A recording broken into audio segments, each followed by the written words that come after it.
Bonjour mes chers élèves. Alors aujourd'hui, on va passer à une nouvelle leçon de géométrie, la leçon de triangle, rectangle et cercle. Cette leçon est destinée aux élèves de deuxième appliqué. Alors, premièrement, commençons par jeter un coup d'œil sur le plan du cours. Dans cette leçon-là, on va traiter trois grands chapitres. Le premier, c'est le triangle, rectangle et cercle. Dans ce chapitre-là, on va traiter le triangle rectangle et le cercle circonscrit. On va voir ici deux grandes propriétés, une directe et l'autre réciproque. Après, on va passer au théorème du Pythagore. C'est un théorème très important dans la géométrie. Et finalement, on va passer à ce qu'on appelle le cosinus d'un angle aigu. Alors, après avoir vu le plan du cours, on va commencer notre premier chapitre. Le triangle, rectangle et le cercle circonscrit. Tout d'abord, on va commencer par une toute petite activité avec laquelle on va déduire une propriété très importante. Alors, je vais lire l'activité. Activité 1. Soit ABC un triangle rectangle en A et I le milieu de BC. Et soit delta la médiatrice de AB. La première question, dessiner une figure convenable. La deuxième question, montrer que delta passe par I. La troisième question, conclure que la distance IA est égale à la distance IB est égale aussi à la distance ici. Et la quatrième question et la dernière, vous devez dessiner le cercle du centre I qui passe par le point A. Et après, vous allez faire une remarque. Alors, je vous laisse le temps pour faire cette activité et après on va passer à la correction.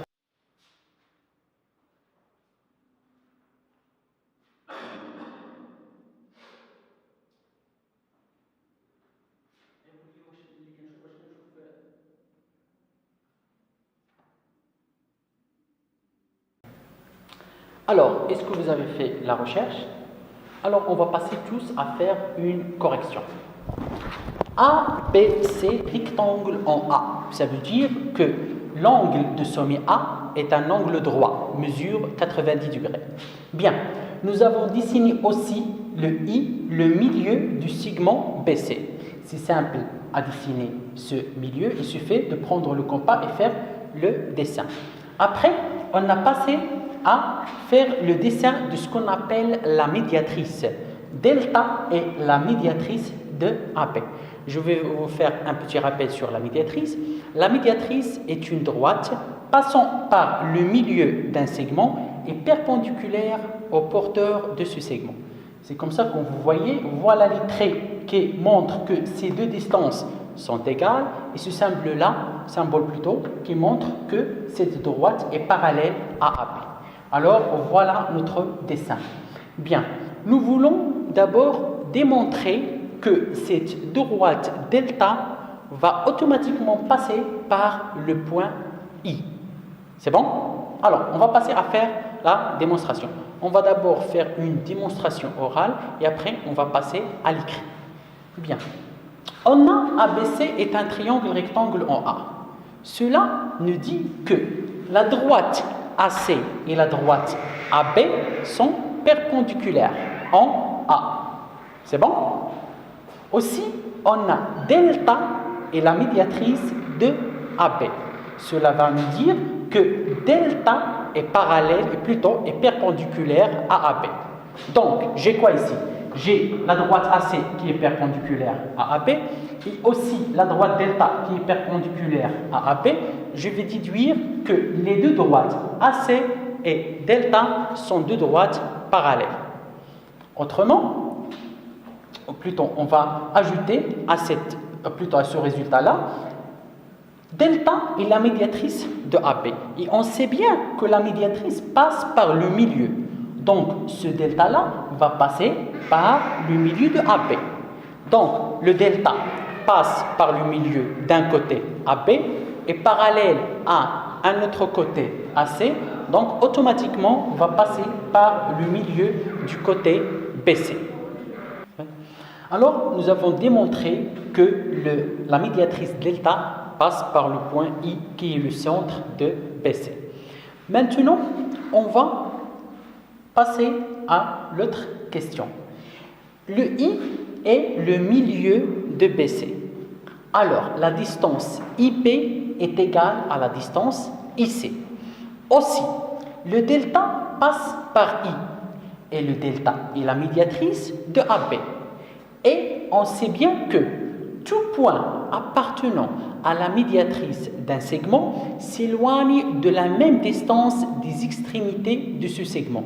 Ça veut dire, puisque le I appartient à delta et le delta, la médiatrice de AB, alors je peux conclure que la distance IB est égale à la distance IA. Et nous avons déjà dit que la distance IB est égale à la distance IC, donc on peut bien conclure que IA est égal, IB est égal à IC. Donc ces trois distances-là sont égales. Bien. Ici, on peut bien conclure un résultat très important.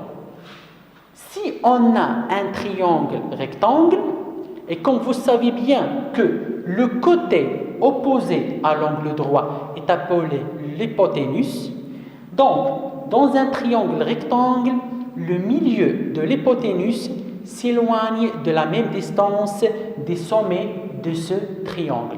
Ça veut dire ABC est un triangle rectangle en A, I le milieu de BC, je peux bien conclure que IA est égal à IB est égal à IC. Et c'est le résultat, l'important pour comment dirais-je, c'est la première propriété qu'on va traiter. Bien, maintenant, on va passer à la troisième question, plutôt à la dernière question, c'est la question 4. On vous demande de faire quoi? On vous demande de dessiner le cercle de centre I et passe par A, et on vous demande de donner une remarque. Alors, on va faire ce dessin-là. Alors, je vais mettre le compas ici, au point I, et après, je vais dessiner ce cercle. Bien. Alors, on a dessiné le cercle de telle sorte qu'il y aura pour centre I et passe par A. Alors, comme vous voyez, ce cercle-là passe aussi par C et B. Et comme vous savez bien, ce type de cercle est appelé cercle circonscrit. Bien, maintenant on va passer à faire une démonstration écrite. La première question c'était dessiner, nous l'avons déjà fait. Après, on va passer à répondre à la deuxième question. La deuxième question était de démontrer que la médiatrice delta passe par le point I. On a ABC est un triangle rectangle en A. Alors, le AB est perpendiculaire à AC. On a aussi delta est la médiatrice de AB. Alors, delta est perpendiculaire à AB. De 1 et 2, ces deux résultats-là, on peut déduire que le delta est parallèle à AC. Or, le delta, ça veut dire la droite médiatrice, passe par le milieu de AB. Donc, le delta, il est parallèle à un côté AC et passe par le milieu du deuxième côté AB. Donc, nécessairement, on va passer par le milieu du troisième côté qui est quoi? BC. Alors, delta passe par le milieu de BC. Ça veut dire que delta va passer par le point I. Troisième question. On a I appartient à delta qui est quoi? La médiatrice de AB. Donc, la distance IA est égale à IB. Pourquoi? Parce qu'on le sait bien que chaque point appartenant à une médiatrice d'un segment s'éloigne de la même distance des extrémités de ce segment. On a aussi I est le milieu de BC. Donc, les distances IB et IC sont égales. Alors, on peut bien conclure que la distance IA est égale à la distance IB est égale à la distance IC. Voilà ce que vous devez retenir de cette activité-là. Si vous avez un triangle rectangle en A, c'est bon? Et I, le milieu du côté BC, tel que ce côté BC est l'hypoténuse. Alors, le milieu de l'hypoténuse s'éloigne de la même distance des sommets de ce triangle. En plus de ça, on sait bien que ce point, ça veut dire le milieu de l'hypoténuse, est le centre du cercle circonscrit à ce triangle-là. Alors, après avoir fait l'activité, maintenant on va passer à écrire la propriété. Bien, alors, voilà notre propriété plutôt. Alors, je vais l'appeler propriété directe. Dans un triangle rectangle, le milieu de l'hypoténuse s'éloigne de la même distance des sommets de ce triangle. Ça veut dire, si vous avez un triangle rectangle, alors le milieu de l'hypoténuse s'éloigne de la même distance des sommets. Et on a déjà dit que l'hypoténuse est le côté opposé à l'angle droit. Bien, autrement dit, si ABC est un triangle rectangle en A, et I est le milieu de BC, donc le côté BC est l'hypoténuse, alors on pourra déduire que la distance IA est égale à la distance IB est égale à la distance IC. C'est ce que nous avons déjà vu lors de l'activité. Bien. Maintenant, on va passer à un résultat très important. Voilà. Le milieu de l'hypoténuse d'un triangle rectangle est le centre du cercle circonscrit à ce triangle. Pourquoi ça? Parce que on a déjà dit que ce milieu s'éloigne de la même distance, donc automatiquement ces distances-là seront considérées comme étant des rayons. Alors on va trouver un cercle qui passe par les trois sommets. Ce cercle est appelé le cercle circonscrit à ce triangle-là. Bien. Maintenant, pour récapituler tout ce que nous avons déjà vu, ou bien pour vous évaluer, on va vous donner une application à faire. Je vais d'abord lire cette application. Bien. Soit MNP, un triangle rectangle en P, tel que la distance MN vaut 5 cm, et soit O le milieu du segment MN. Premièrement, calculer la distance OM et OP. Deuxièmement, que représente le point O pour le triangle MPN. Et troisièmement, déduire la nature du triangle OMP. Je vous laisse le temps pour faire cette application et après on va passer à la correction.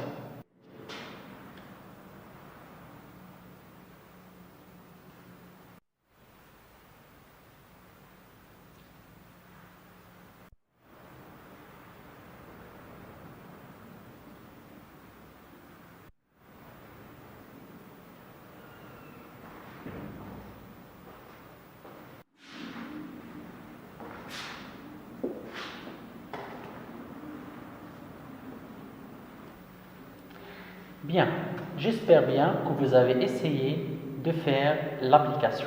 Maintenant, on va faire la correction tous ensemble. Alors, considérons la figure suivante. On a MPN est un triangle rectangle en P. Donc, on peut bien déduire que le côté MN est l'hypoténuse. On a aussi O est le milieu de MN. Donc, O est le milieu de l'hypoténuse.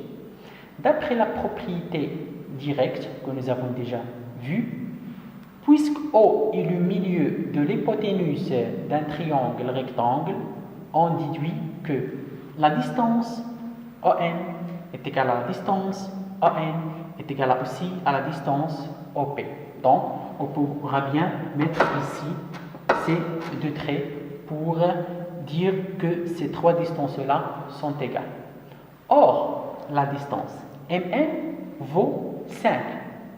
Donc, je peux bien déduire que la distance OM est la moitié de MN. Donc, c'est la moitié de 5, c'est 5 sur 2 ou bien 2,5. On déduit alors que aussi OP est égal à 5 sur 2. Donc, la distance OM est égale à la distance OP est égale à 5 sur 2. Aussi, on vous demande de dire que représente le point O pour le triangle MNP. Puisque O est le milieu de l'hypoténuse, alors le O est le centre du cercle circonscrit au triangle MPN. Et finalement, la troisième question, on vous demande de donner la nature du triangle ONP. Comme vous avez déjà vu, on a démontré que la distance ON est égale à la distance OP. Automatiquement, on va déduire que le triangle OMP est un triangle isocèle en O. Alors, passons à l'étape écrite de la réponse de l'application. La première question. On a MNP est un triangle rectangle en P et O est le milieu de l'hypoténuse MN. Donc, OP est égal à OM est égal à ON. Ces distances sont égales. Or, la distance MN vaut 5. Donc, ON est égal à 5 sur 2, c'est la moitié de MN. D'où on peut conclure que OP est égal aussi à 5 sur 2. La deuxième question, on a OM est égal à ON est égal à OP. Ça veut dire que le point O s'éloigne de la même distance des sommets M et N et P. Donc, O est le milieu du cercle circonscrit au triangle MPN. La dernière question, on a OM est égal à OP. Donc, ces deux côtés sont de même mesure. Donc, le triangle OMP est un triangle isocèle en O. Voilà la réponse écrite. Pour la première question, on a MN est un triangle rectangle en P. Donc, l'hypoténuse, c'est le côté MN. Et on a aussi O est le milieu de l'hypoténuse MN. Donc, d'après la propriété directe, on pourra conclure que la distance MOP est égale à la distance ON est égale à la distance ON. Or, la distance MN est égale à 5. Donc, la distance ON est égale à 5 sur 2. Ça veut dire la moitié de la distance MN. D'où on peut bien dire que la distance OP est égale aussi à 5 sur 2. Pour la deuxième question, on a ces trois distances-là sont égales. OM est égal à ON est égal à OP. Nous avons déjà fait ça ici. Alors, le O est le milieu du cercle circonscrit au triangle MPN. Nous avons déjà vu ça lors du premier résultat. Maintenant, on va passer à la troisième question. On a aussi le...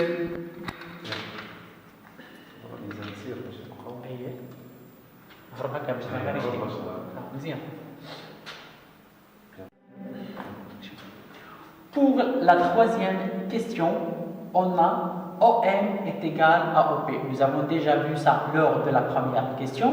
Donc, ces deux côtés-là, OM et OP, sont de même longueur. On pourra bien déduire que le triangle OMP est un triangle isocèle en O.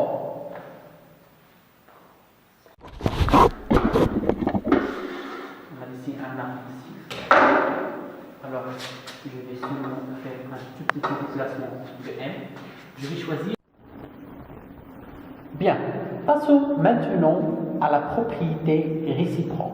Tout d'abord, on va faire une toute petite activité pour déduire un résultat. Bien, l'activité 2. Soit MN un segment II sans milieu, et soit A un point tel que la distance IA est égale à la distance IM.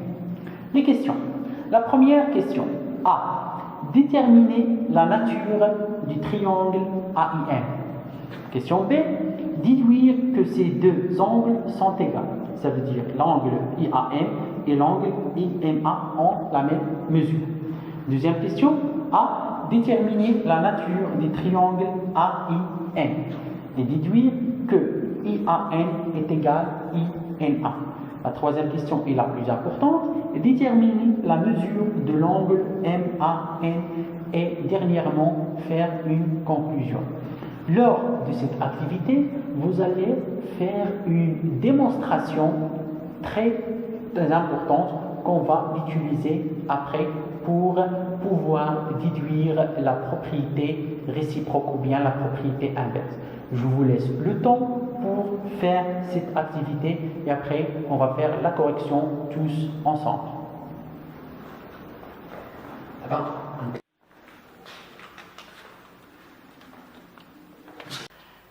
Bien, j'espère que vous avez essayé de faire l'activité. Maintenant, on va passer à faire la correction tous ensemble. Premièrement, considérons la figure suivante. Alors, la figure est dessinée de la façon suivante. Nous avons dessiné d'abord un segment MN et I, le milieu de ce segment. Et après, on vous demande de dessiner le point A de telle sorte que la distance IA soit égale à la distance IM.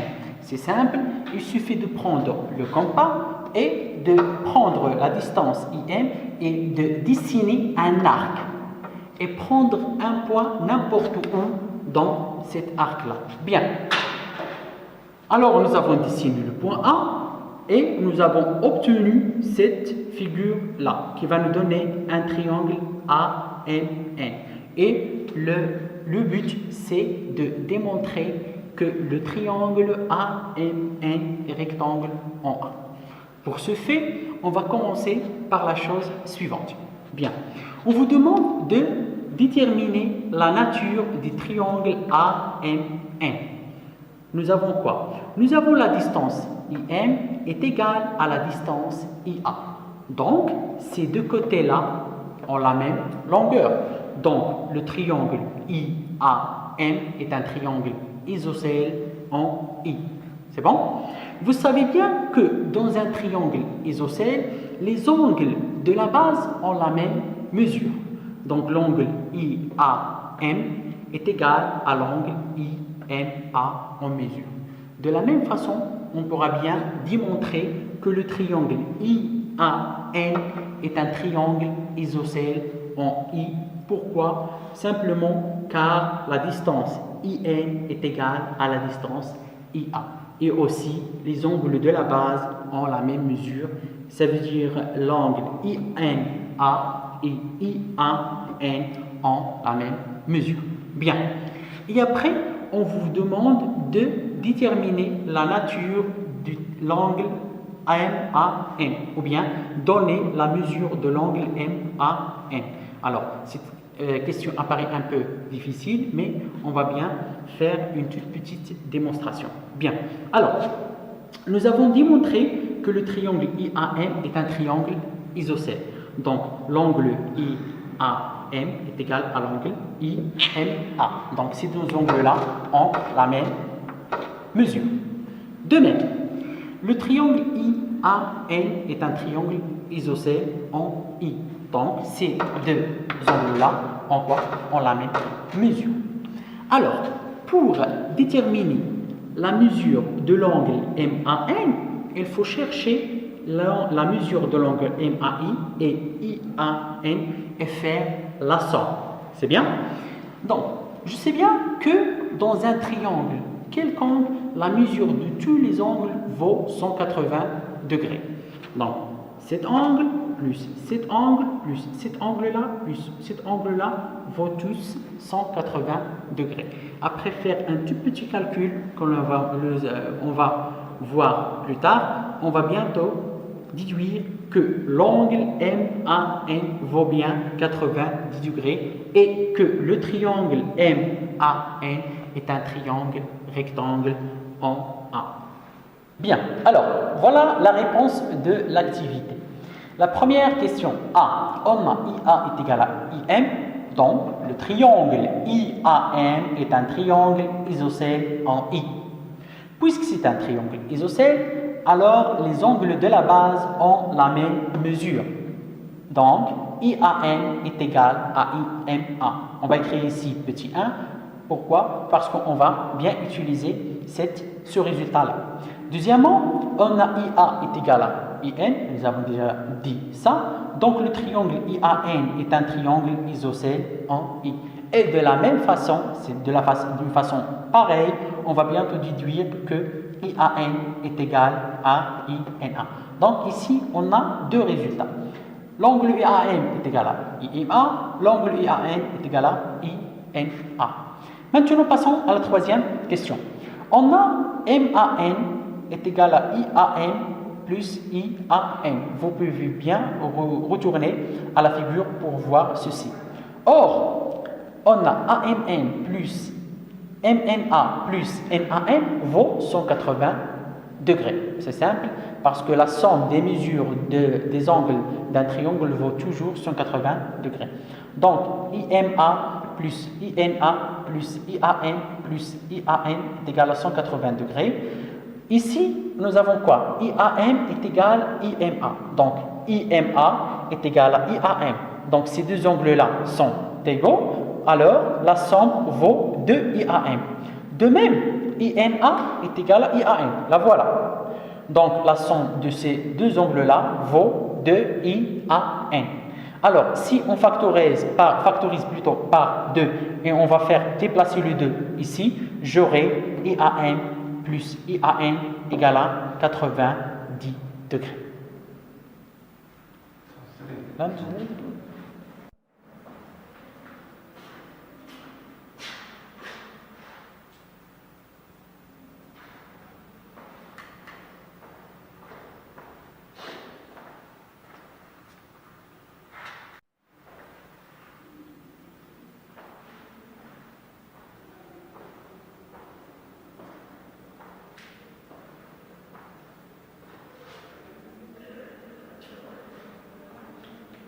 Donc, on peut déduire que l'angle MAN est égal à 90 degrés. Alors, dans un triangle, si un angle mesure 90 degrés, on dit que ce triangle est un triangle rectangle. C'est ce qu'on a ici. On conclut que le triangle MAN est rectangle en A. Bien.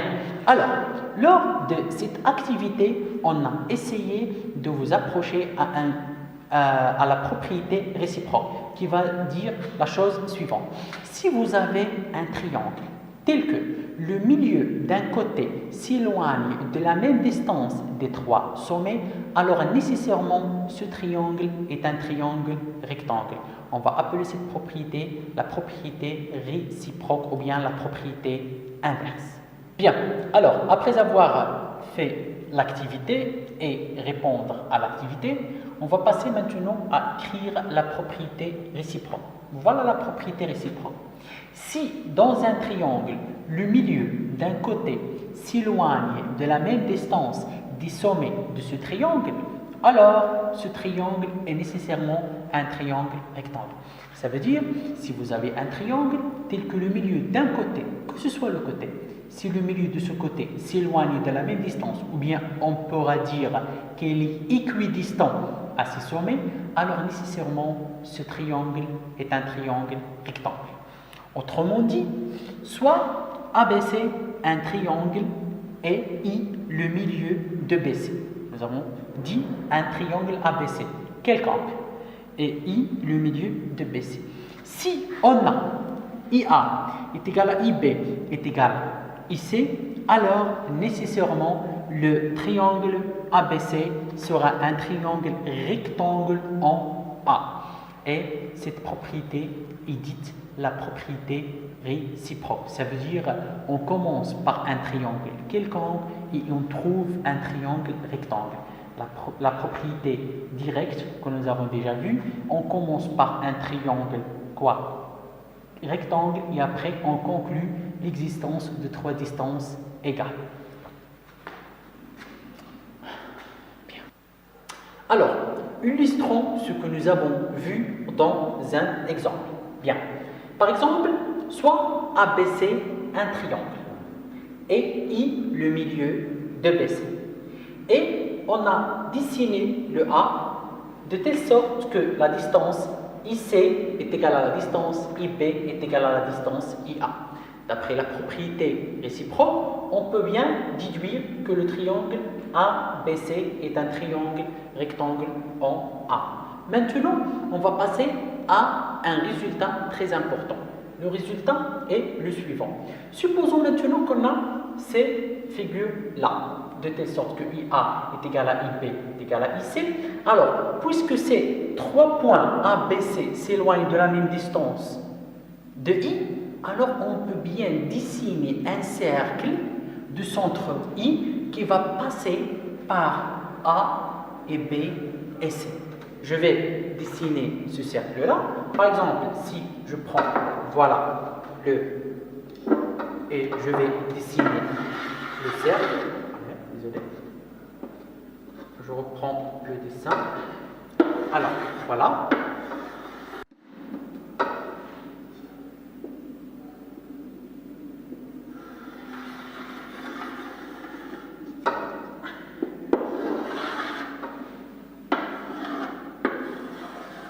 Alors, on a dessiné ce cercle. Le cercle passe par le point A, le point B et le point C et a pour centre le point I. Donc, ce cercle est le cercle circonscrit au triangle ABC. Le résultat qu'on va déduire est le suivant. Si vous avez par exemple un triangle ABC, de telle sorte que le I est le centre de son cercle circonscrit, automatiquement I aussi le milieu de BC, alors automatiquement le triangle ABC est un triangle rectangle et a pour hypoténuse le côté qu'on a dessiné le centre, bien le milieu.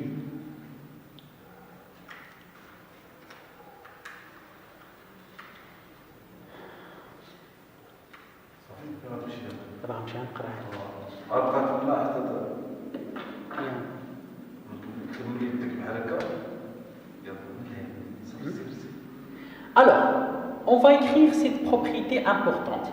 Si le milieu d'un côté d'un triangle est le centre de son cercle circonscrit, alors ce triangle est rectangle et a pour... Bien, voilà la propriété importante qu'on a déduite.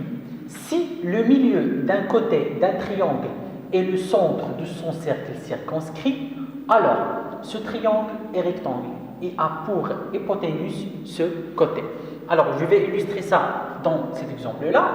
Voilà le cercle. Si par exemple, on considère un point ici, je vais appeler ce point-là D. C'est bon? Et je vais dessiner le triangle BDC. BDC. Voilà le côté BD et voilà le côté DC. Donc, comme vous voyez, ce triangle a pour cercle circonscrit le cercle C. Et on voit bien que le centre de ce cercle-là est le milieu du côté BC. Automatiquement, ce triangle-là est un triangle rectangle en D. Vous pouvez aussi choisir un point n'importe où au périmètre du cercle et vous allez toujours trouver un triangle rectangle. Comme ça, vous pouvez dessiner le triangle rectangle autrement. Si par exemple vous n'avez pas d'équerre, simplement vous pouvez dessiner un cercle et son diamètre et passer à faire un dessin d'un triangle rectangle parfait. Bien, alors, pour terminer ce paragraphe, je vous invite à faire cette application-là. D'abord, je vais lire l'application. IGK est un triangle isocèle plutôt en I et H le symétrique de G par rapport à I. Première question, dessiner une figure convenable. Deuxième question, déterminer la nature du triangle HKG. Finalement, on va faire une toute petite récapitulation de tout ce que nous avons vu cette séance. Alors, nous avons parlé du triangle rectangle. Nous avons dit quoi? Que le milieu de l'hypoténuse d'un triangle rectangle s'éloigne de la même distance des sommets de ce triangle. Ça, on a appelé la propriété directe. On a déduit un résultat important de cette propriété, c'est que le milieu de l'hypoténuse d'un triangle rectangle est le centre de son cercle circonscrit. Après, on a passé à la propriété réciproque, qui dit quoi?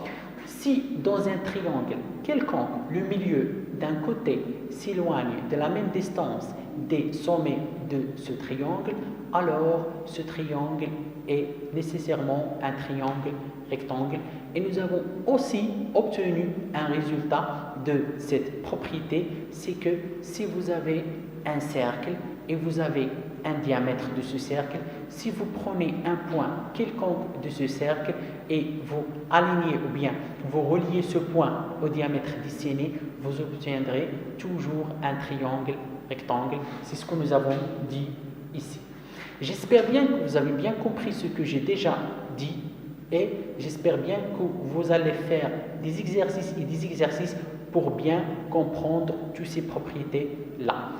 J'espère que tout a été bien et je vous invite à faire des exercices le plus possible et faire tout ce que vous devez faire aussi. Merci et à très bientôt.